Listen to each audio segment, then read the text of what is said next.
नमस्कार साथियों, मैं ए.के. प्रजापति आप सभी का स्वागत करता हूँ हमारे यूट्यूब चैनल स्टडी कवर पर। फ्रेंड्स, आप लोग देख रहे हैं आरआरबी ग्रुप डी, है ना। आरआरबी ग्रुप डी जो 27 अगस्त 2022 को शिफ्ट होने होता है साइंस के क्वेश्चन के सॉल्यूशन की सीरीज। इसमें हम जो है ग्रुप डी में जितने भी साइंस के क्वेश्चन आए थे ये डिस्कस करेंगे, है ना। ये आपके आने एग्जाम के लिए बहुत ही हेल्पफुल रहेगा और चल रहे एग्जामों के लिए बहुत ही हेल्पफुल रहेगा। तो चलिए शुरू करते हैं हम क्वेश्चंस, है ना। जिप्सम को गर्म करके एक रासायनिक यौगिक तैयार किया जाता है। यह एक सफेद चूर्ण होता है और इसका उपयोग अग्निरोधी पदार्थ के रूप में किया जाता है। यौगिक क्या होता है? जिप्सम। जिप्सम का फॉर्मूला क्या होता है? CaSO4 2H2, है ना। Calcium sulphate, calcium sulphate. और जब इसको हम गर्म करते हैं, गर्म करते हैं कितने टेम्परेचर पर? ये होता है 373 केल्विन से 394 केल्विन। तो क्या होता है कि जो इसमें ये जल का अणु है वो जल के अणु निकल जाते हैं, आधा ही जल का अणु बनता है और ये जो पदार्थ बनता है इसे बोलते हैं हम पीओपी, प्लास्टर ऑफ पेरिस। ठीक है, तो हमारा आंसर क्या हो जाएगा? ऑप्शन 3 करेक्ट हो जाएगा। इसके हम बाकी क्वेश्चंस को भी डिस्कस, आंसर को भी डिस्कस कर लेते हैं। Baking soda. बेकिंग सोडा का फॉर्मूला क्या होता है? NaHCO3, है ना। बेकिंग सोडा क्या होता है कि ये बेकिंग पाउडर बनाने में काम आता है। बेकिंग पाउडर बनाया जाता है इससे। कैसे कि इसमें जो है इसमें प्लस टार्टिक एसिड, है ना। टार्ट्रिक टार्ट्रिक अम्ल अम्ल मिला देते हैं। जब ये पानी के संपर्क में आता है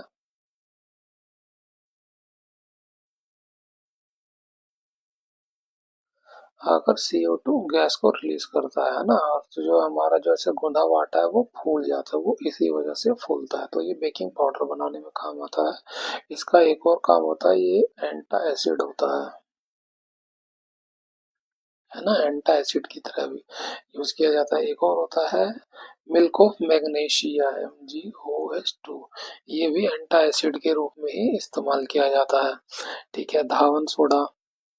धावन सोडा का फॉर्मूला क्या होता है? Na2CO3। ठीक है, Na2CO3 होता है। इसका उपयोग जो है जल की कठोरता दूर करने में, है ना। और क्या होता है कि कांच, साबुन और कागज के निर्माण में भी होता है।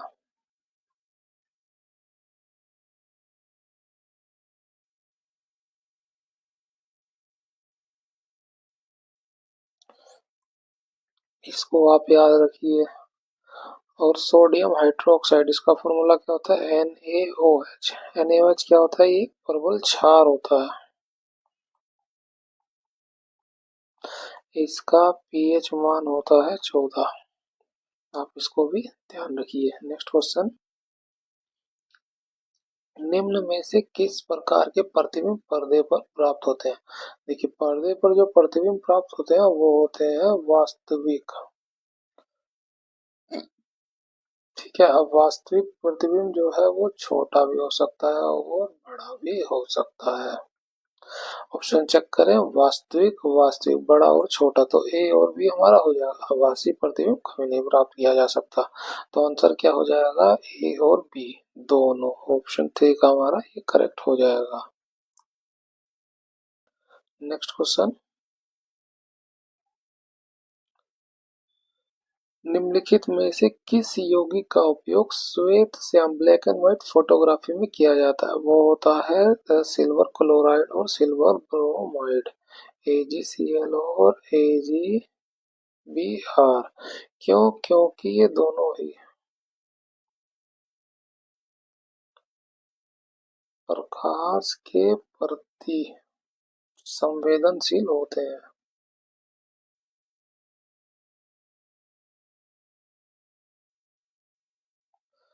है ना। तो जो है इसी का इमल्सन जो है प्रयोग किया जाता था, इमल्सन।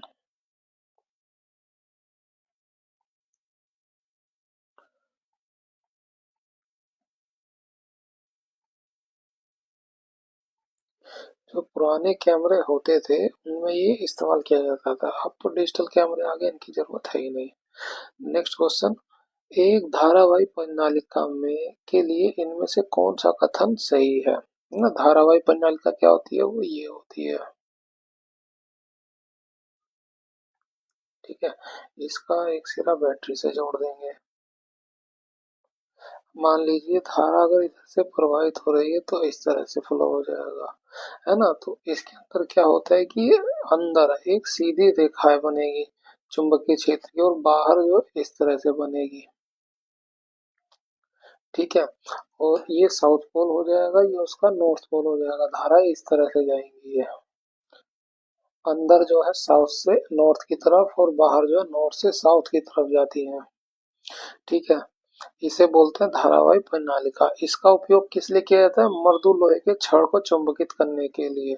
इस जो है प्रणालिका के अंदर एक जो मृदु लोहे की छड़ को डाल दिया जाता है और उसे चुंबकित कर लिया जाता है ना। तो इसमें किया जाता है, बिल्कुल सही, यह छड़ चुंबक की भांति कार्य करता है, बिल्कुल सही है ना। जब तक इसमें धारा प्रवाहित होगी, प्रवाहित होने तक चुंबकीय क्षेत्र की तरह व्यवहार करेगा ना, चुंबकीय क्षेत्र रहेगा, इसमें विद्युत चुंबकीय क्षेत्र रहेगा,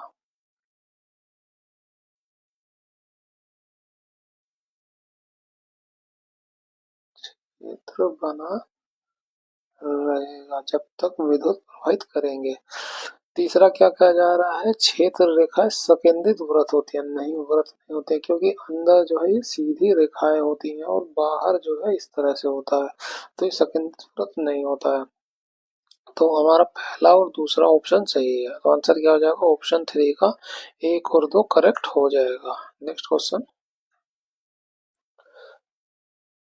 न्यूटन के अष्टक नियम में पहला तत्व क्या था, हाइड्रोजन था, और अंतिम तत्व क्या था, वो था थोरियम।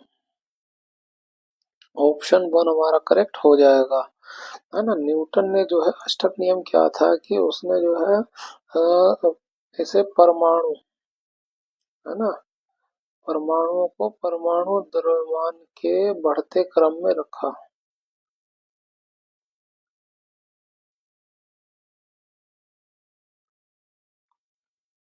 रखने पर प्रत्येक आठवां पद,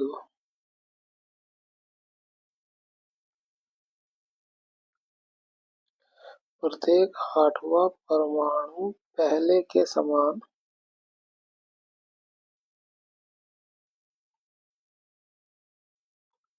गुण रखता था, है ना। ये तब की बात है, उस समय जब अकेले गैसों की खोज नहीं हुई थी।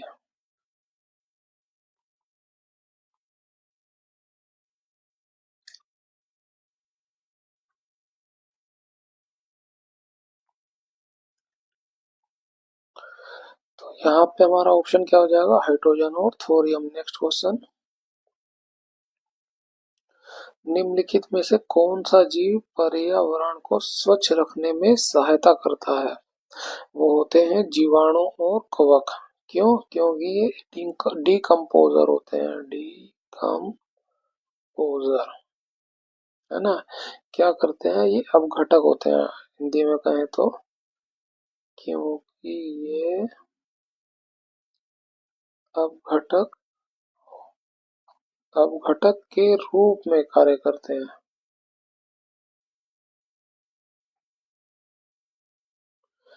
है ना। जो मृत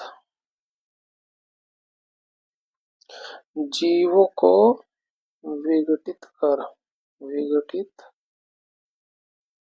कर सरल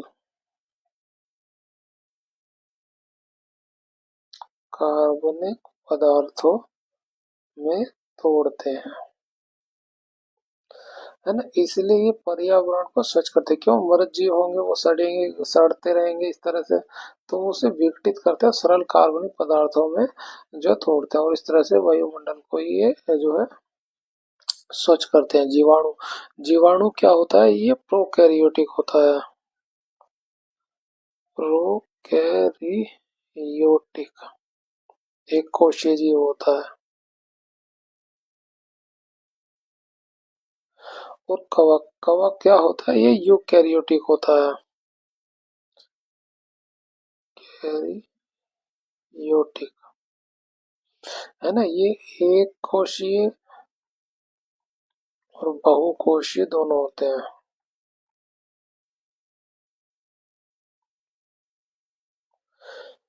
प्रोकैरियोटिक में क्या होता है? इसमें जो है न्यूक्लियस एब्सेंट होता है, इसमें मौजूद होता है। आप इसको भी याद रखिए। नेक्स्ट क्वेश्चन, गोलीय दर्पण के मुख्य अक्ष के बारे में इनमें से कौन सा कथन सत्य है? ये दर्पण पर अभिलंब होता है। हम ये दर्पण बनाए गोलीय, ये हो गया, और ये मुख्य अक्ष हो गया, है ना। तो ये क्या होता है? ये जो है उससे अभिलंब होता है, दर्पण पर अभिलंब करता है। बिल्कुल सही बात है ये। आपतन बिंदु हमेशा मुख्य अक्ष पर स्थित होता है। नहीं, आपतन बिंदु जो आएगा वो दर्पण पर आपतित होगा, तो वो मुख्य अक्ष पर नहीं, दर्पण पर आपतित होता है। ठीक है। और तीसरा क्या कह रहा है? मुख्य फोकस हमेशा मुख्य अक्ष पर स्थित होता है। ये मुख्य अक्ष होता है, इसी पर जो है मुख्य फोकस जो है उपस्थित होता है, और इसी पर ही वक्रता केंद्र उपस्थित होता है। तो यही बात सही है, यही बात सही है, ये बात गलत हो जाएगी। तो ऑप्शन 4 हमारा यहाँ से करेक्ट हो जाएगा। नेक्स्ट क्वेश्चन, कशेरुकियों की यकृत कोशिकाओं में एससीआर द्वारा कौन सा महत्वपूर्ण कार्य किया जाता है? एससीआर क्या होता है? Smooth endoplasmic reticulum. अब यकृत कोशिकाओं के एससीआर में क्या काम करता है? औषधि और विषों का निराभिषीकरण का कार्य करता है, यानी जो जहर होता है उसको न्यूट्रलाइज करता है। और कोशिका में जो एससीआर होता है उसके दो काम होते हैं, है ना। ईआर एंडोप्लाज्मिक रेक्टिकुलम, एक होता है स्मूथ और एक होता है रफ, है ना। जो स्मूथ होता है वो लिपिड का संश्लेषण करता है, और जो रफ होता है इसी पर जो है राइबोसोम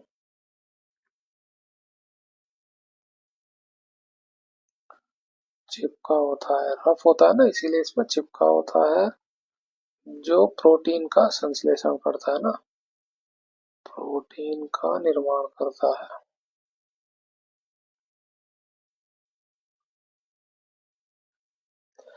इसको आप याद रखिए। नेक्स्ट क्वेश्चन,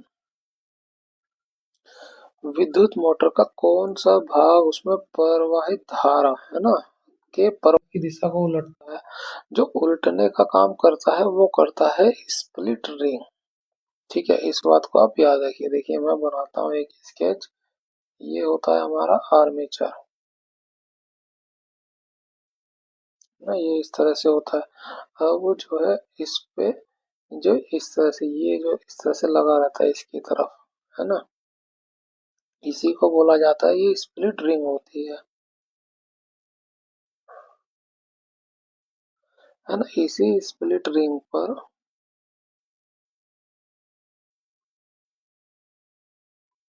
ये ये होता है बुश, है ना। ये ब्रूश जो है हमारा बैटरी से जोड़ा रहता है ऐसे, इस तरीके से। तो धारा जो है ये जो क्या काम करता है, ये स्थिर अवस्था में होता है, और ये जो हमारा स्प्लिटिंग होता है गतिशील अवस्था में होता है, और ये स्थिर अवस्था में होता है। ठीक है। तो ये बूस्ट जो है करंट को सप्लाई कैसे करेगा? ये स्थिर अवस्था में होता है, और ये इससे कनेक्ट होता है, और गतिशील स्प्लिट रिंग को ये सप्लाई करता है ना। ये क्या होता है? ये का सॉफ्ट कार्बन का बना होता है,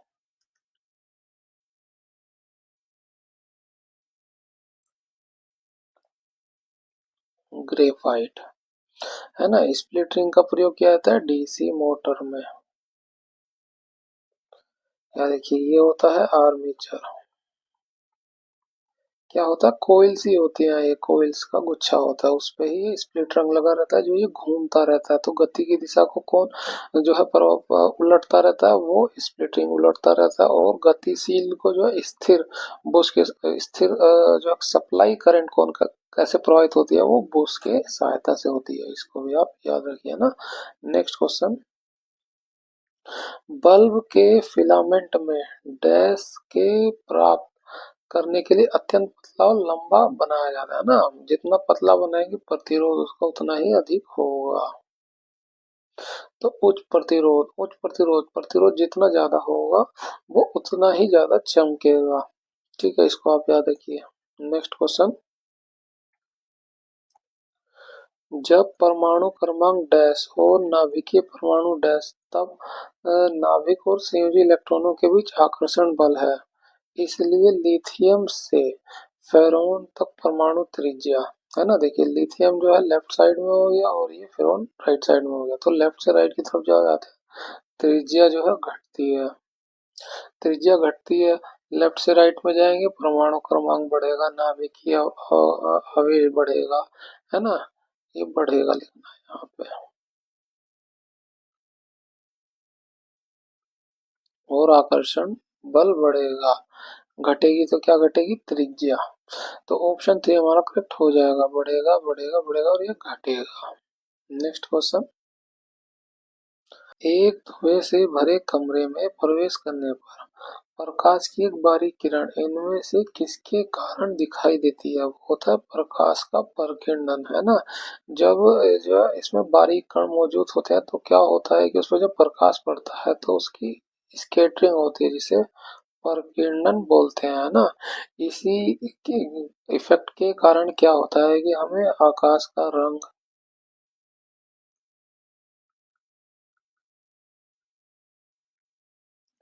नीला दिखाई देता है। और जो है सूर्योदय और सूर्य अस्त के समय लाल दिखाई देता है।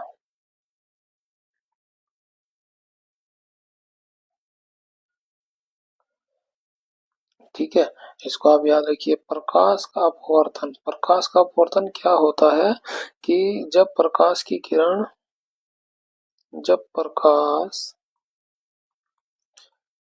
एक माध्यम से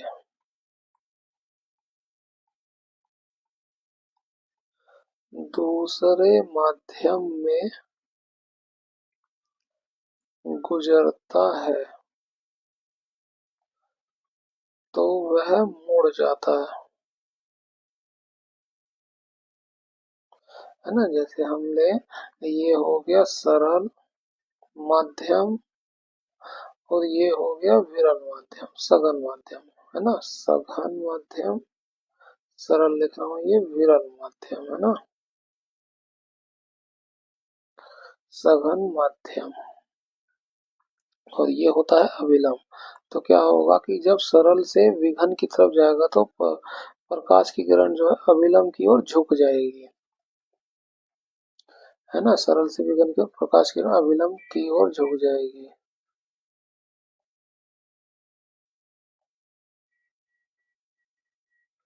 और इसी को उल्टा कर दें, है ना, ये जो है सघन माध्यम हो जाए और ये हो जाए विरल माध्यम। तो क्या होगा, प्रकाश की किरण जो है वो अविलंब से दूर हो जाएगी, है ना।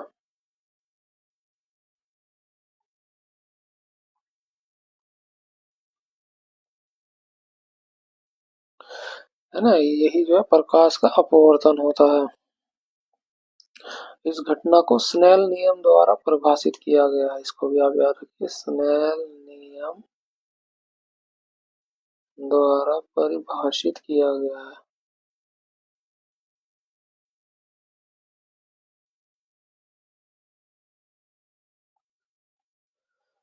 प्रकाश का वर्ण विक्षेपण क्या होता है ना, जब श्वेत प्रकाश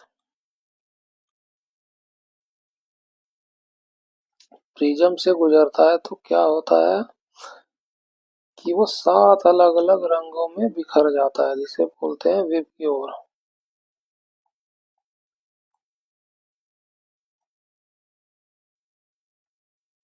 है ना। जो सबसे कम जो है विचलित होता है वो होता है रेड कलर। सबसे कम विचलन, है ना। इसीलिए जो है हमारा जो ट्रैफिक सिग्नल होते हैं रेड लाइट इसीलिए इस्तेमाल करी जाती है। और ये वॉलेट है सबसे अधिक विचलित होता है।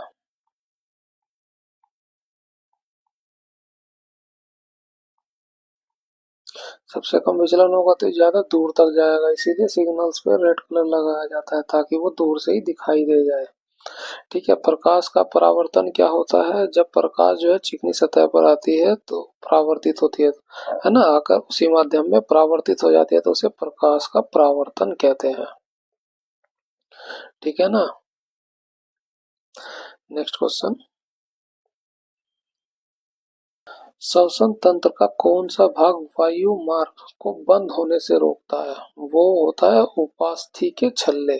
ये ना सी आकार की होते हैं और इसी के, है ना, ये सी आकार की होती है। इस जो जिनका काम ही यही होता है कि श्वसन नली को खोल के रखें, उसे बंद ना होने दें। ठीक है। इसी नली के पीछे जो है ना, सी होता है इसी के पीछे फूड पाइप होती है। जब खाना खाएंगे तो उसे फैलने में मदद करती है ना, इसलिए।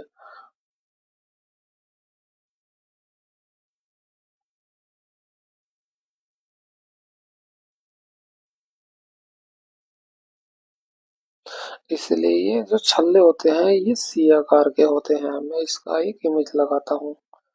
देखिए वो जो है ये यहाँ पे इस तरह से सी छल्ले लगे रहते हैं और जब ये बढ़ता है तो यहाँ पे भी लगे रहते हैं। ऐसा नहीं है कि सिर्फ इसी पोर्शन पे लगे रहेंगे। ये जो हमारी जो श्वास की पहली नली होती है, बड़ी वाली नली होती है, इससे बोला जाता है ट्रेकिया। और ये जो दो भागों में बढ़ जा रही है इस तरह से, उसे बोलते हैं ब्रोंकी, ब्रोंकस, है ना। और ये जैसे ये फूड पाइप हो गई, ये दो भागों में बट गई। आगे जाके यहाँ पे भी है ना, ये इस तरह से बट गई। उसी को उसको बोला जाता है ब्रोंक्यूल्स। ठीक है। उसी ब्रोंक्यूल्स में जो छोटे छोटे होते हैं ये लगे रहते हैं, इसे बोलते हैं एल्वोली।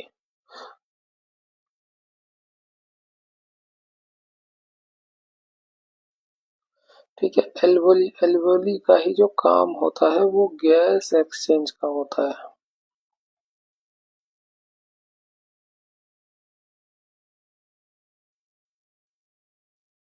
करती हैं। इस बात को भी आप याद रखिए, ये लेफ्ट लंग होता है, ये राइट लंग होता है। इसी के जो ब्रांच पे टॉप पे एल्वोली लगे रहते हैं जो गैस एक्सचेंज करते हैं, मतलब ऑक्सीजन को ब्लड में देते हैं और CO2 को वापिस लेकर आते हैं और उसे यहाँ से मुख्य से छोड़ देते हैं वापिस। ठीक है, इसको भी आप याद रखिए। Next question. श्वसन की इनमें से किस अभिक्रिया में ऑक्सीजन की आवश्यकता होती है ना। ऑक्सीजन पायरुवेट, पायरुवेट ग्लूकोज है, पायरुवेट में बिना ऑक्सीजन के टूट जाता है। ऑक्सीजन जब मिल जाएगी पायरुवेट को तो कार्बन डाइऑक्साइड जल और ऊर्जा में वो रूपांतरित हो जाता है। तो यहाँ पे हमारा ऑप्शन एक करेक्ट हो जाएगा। ठीक है। और ये पायरुवेट से एथेनॉल का निर्माण, है ना, ग्लूकोज से पायरुवेट का निर्माण, ये अवायवीय होता है, अवायवीय होता है ना। ऑक्सीजन की जरूरत पायरुवेट से कार्बन डाइऑक्साइड जल और ऊर्जा के रूपांतरण में होता है। ठीक है। पायरुवेट का अगर हम फॉर्मूले की बात करें, ये होता है C3H3O4। और ग्लूकोज का फॉर्मूला क्या होता है? C6H12O6 होता है ना। यही ग्लूकोज पायरुवेट में टूटता है और पायरुवेट को ऑक्सीजन मिल जाती है तो वो आगे कार्बन डाइऑक्साइड, हाइड्रोजन और जल में टूट जाता है। Next question. निम्नलिखित में से कौन सा संबंध ओम का नियम के सही गणितीय रूप निरूपण करता है? फॉर्मूला क्या होता है ओम के नियम का? V=IR। किस में आ रहा है? ऑप्शन 1 हमारा करेक्ट हो जाएगा। V क्या होता है? वोल्टेज होता है ना। I क्या होती है? धारा होती है। R क्या होता है? रेजिस्टेंस होता है। रेजिस्टेंस की यूनिट क्या होती है? ओम होती है। धारा की यूनिट क्या होती है? एम्पियर होती है। और वोल्ट की यूनिट वोल्टेज हो जाएगी, है ना। इसको आप याद रखिए। नेक्स्ट क्वेश्चन,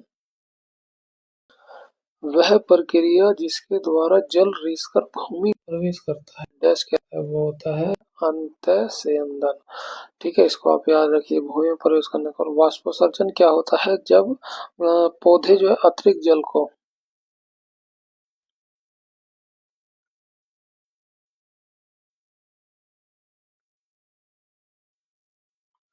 अतिरिक्त जल को पत्तों के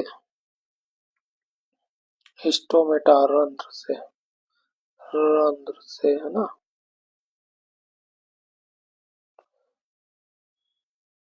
पानी को जल वाष्प के रूप में विसर्जित करते हैं ना, जल वाष्प के रूप में निकालते हैं, तो उसी को बोला जाता है वाष्पोत्सर्जन। प्रासरण क्या होता है, जिसमें जो है विलायक, जब विलायक अर्धपारगम्य है ना, अर्धपारगम्य एक पतली सी झिल्ली होती है जिसे अर्धपारगम्य झिल्ली बोलते हैं, क्योंकि वो जो है उच्च सांद्रता से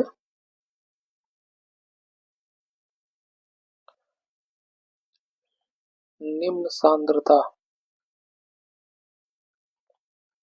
की ओर गति होती है ना।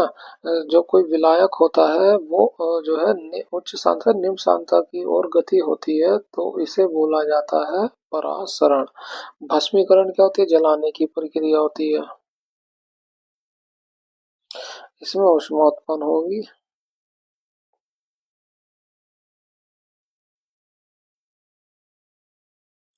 नेक्स्ट क्वेश्चन, निम्नलिखित में से कौन से कथन सही है। टिन लेड मिश्र धातु का उपयोग फ्यूज तार बनाने में किया जाता है, बिल्कुल किया जाता है, क्योंकि इसका जो है गलनांक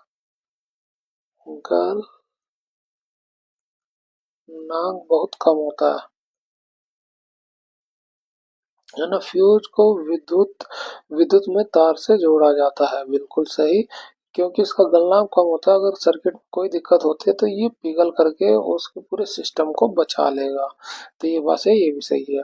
फ्यूज बनाने हेतु चयनित पदार्थ का गलनांक उच्च होना चाहिए, नहीं, हमने फ्यूज तार की बात करी, लेड और टिन क्यों यूज करते हैं, क्योंकि उसका गलनांक कम होता है, तो कम होना चाहिए तभी तो फायदा होगा, वरना लगाने का फायदा ही नहीं होगा। तो ऑप्शन 1 और 2 हमारा करेक्ट हो जाएगा। नेक्स्ट क्वेश्चन, क्लोर एल्कली प्रक्रिया में 3 उत्पाद उत्पन्न होते हैं, वो कौन कौन से होते हैं, है ना। पहले हम समझते हैं क्लोर एल्कली प्रक्रिया होती क्या है ना। जब है ना, जब नमक नमक के जलीय विलयन में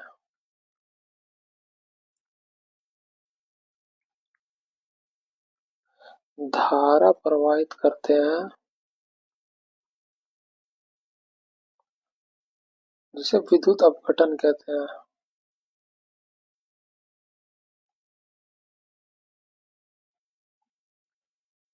ना। धारा प्रवाहित करते हैं तो क्या होता है कि हाइड्रोजन गैस, क्लोरीन गैस और NaOH का निर्माण होता है। ठीक है, इसकी इक्वेशन को लिख लेते हैं, वो इक्वेशन भी कई बार पूछी जाती है। नमक की बात कही, नमक का क्या होता है, NaCl, जलीय विलयन जल हो गया, है ना। ये टू होता है, ये टू होता है, तो जब धारा प्रवाहित करेंगे ना,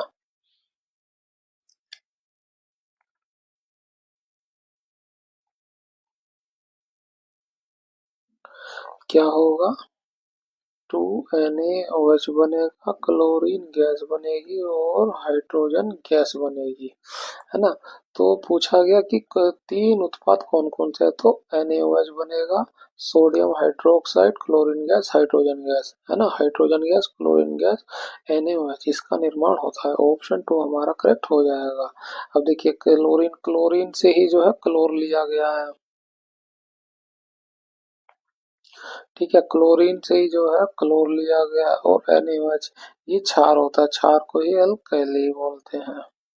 है ना, इसीलिए इसे क्लोर छाल एल्की प्रक्रिया बोलते हैं, क्लोर एल्किली, है ना, इसीलिए इसका नाम क्लोर एल्किली प्रक्रिया पड़ा हुआ है। सोडियम हाइड्रोक्साइड क्या होता है कि ये एक प्रबल क्षार होता है, ये भी आप याद रखिए, प्रबल क्षार होता है जिसका पीएच मान होता है 14।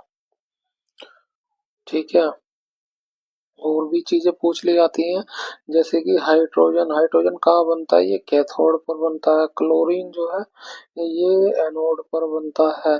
और एनओएच कहाँ बनेगा, ये एनोड के कैथोड के पास ही बनेगा, नियर कैथोड। इस बात को भी आप याद रखिए। नेक्स्ट क्वेश्चन, निम्नलिखित अपघटन अभिक्रिया पी क्यू आर एस की पहचान कीजिए। अब देखिए हमें इस इक्वेशन को बैलेंस करना है। यहाँ पे इस पे देखिए फेरस एक है, यहाँ पे दो है, तो यहाँ पे दो हो जाएगा। अब दो हो गया, सल्फर चेक कर ले कितना हो रहा है। देखिए दो सल्फर यहाँ हो गए, एक सल्फर यहाँ, एक सल्फर यहाँ, ये पूरा हो गया। और ऑक्सीजन को चेक करें, तीन दो पाँच और तीन आठ, चार दूनी आठ, ये बिल्कुल सही हो गया। तो ये एक हो जाएगा, ये एक हो जाएगा, तो दो एक एक हो जाएगा। ऑप्शन वन हमारा करेक्ट होगा, दो एक एक एक। Next question,